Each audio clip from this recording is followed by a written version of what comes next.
अभी अमेरिका ने भारत से आने वाले सामान पर 50% तक का टैरिफ यानी टैक्स लगा दिया। तो टैरिफ का मतलब भारत जो सामान अमेरिका भेजेगा, अमेरिका उस पर 50% टैरिफ लगाएगा। मतलब टैरिफ लगने से इंडिया का सामान अमेरिका की मार्केट में महंगा हो जाएगा, इससे इंडिया के सामान की बिक्री कम हो जाएगी। तो आज की वीडियो में हम जानेंगे ये टैरिफ क्यों लगाया गया, कौन कौन से सेक्टर पर इसका असर होगा और भारत की इकोनॉमी पर क्या फ़र्क पड़ेगा, सरकार इससे निपटने के लिए क्या कर रही है। अमेरिका ने बोला कि भारत जो है वो रसिया से ऑयल, गैस और फर्टिलाइज़र इंपोर्ट कर रहा है। इससे रसिया को फाइनेंशियल हेल्प मिल रही है और जिससे यूक्रेन युद्ध नहीं रुक रहा है। अब अमेरिका ये चाहता है कि भारत रसिया से ऑयल इंपोर्ट ना करके रसिया पर प्रेशर बनाए।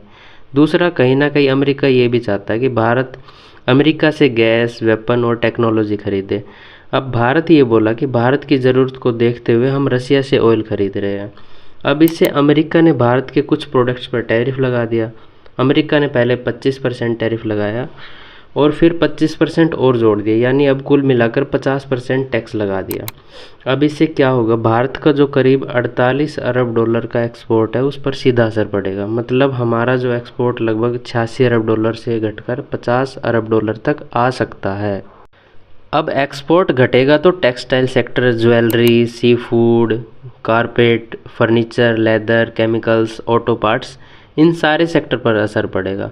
अब ये सारे प्रोडक्ट्स हमारे इंडिया के मोस्टली एमएसएमई इंडस्ट्री में बनते हैं, तो एमएसएमई इंडस्ट्री पर भी फ़र्क पड़ेगा। दूसरा, अभी फार्मास्यूटिकल्स, स्मार्टफोन और इलेक्ट्रॉनिक्स पर कोई टैरिफ नहीं लगाया गया है, तो करीब 30% एक्सपोर्ट अभी सेफ है। अब हमारी इकोनॉमी पर क्या असर पड़ेगा, एक तो हमारा जो एक्सपोर्ट है कम होगा तो फॉरेक्स रिजर्व पर भी असर होगा। दूसरा, एमएसएमई की कमाई का बड़ा हिस्सा अमेरिका से आता है, तो अनएम्प्लॉयमेंट बढ़ने का भी एक चांस हम देख सकते हैं। दूसरा, कुछ एक्सपर्ट बोल रहे हैं कि जो जीडीपी की ग्रोथ है वो 6.5 से घटकर 6% तक आ सकती है।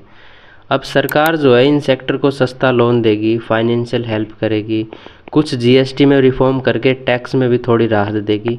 दूसरा, भी भारत दूसरे मार्केट तलाश रहा है, जैसे Europe, Africa, south east Asia वगैरह, ताकि जो हमारे प्रोडक्ट्स है वो दूसरी मार्केट में सेल कर सके। अगर वीडियो अच्छी लगी है तो लाइक करें और ऐसी वीडियो और देखने के लिए हमारे चैनल को सब्सक्राइब करें।